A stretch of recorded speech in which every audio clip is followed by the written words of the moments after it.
枯藤老树昏鸦，精神状态不佳。自从得了神经病后，整个蜀都精神了不少。究其原因，还得从明天的昨天，也就是今天说起。牛会吟，马会笑，小小牛马收到。而为了可持续性的竭泽而渔，主角努力地堆满了粮仓，这下终于可以安心睡觉了。你若安好，那还得了？路过的熊二便开始光明正大的偷吃。顺风哪有顺手快，与其饿着自己，不如为难别人。但鼠鼠表示不用慌，反正他也不是什么好熊，只要跑过去大喊一声带班就能成功阻止对方。3秒钟，对。小不忍则卖大萌，孰可忍？婶婶也不能忍，那就燃起来吧，少年。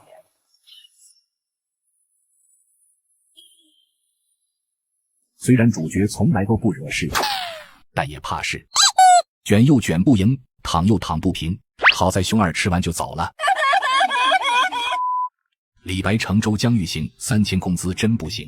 作为一个知识分子，他只需要2500就能干满3个8小时。主角打起了10个1分的精神，重新收集果实，然后再加以掩埋。这下终于安心了，只需静静等待下个黎明，就能在起床的时候美美的吃个。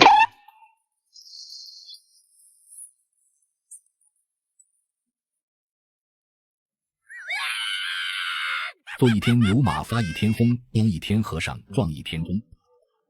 撞了1天钟的啄木鸟经常吵得表哥难以入睡，后来经过表哥的观察发现，原来他是穷的叮当响。啄木鸟以橡果为食，他们会收集过冬的橡子，以储存在枯木之上，方便储存食物的同时还能轻松收获脑震荡。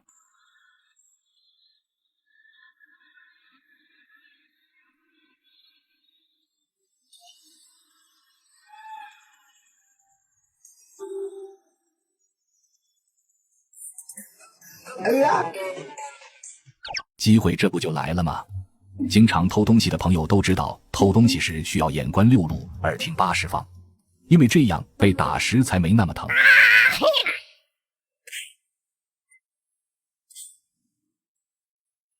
经过啄木鸟的一番毒打，表哥受到了严重的皮外伤。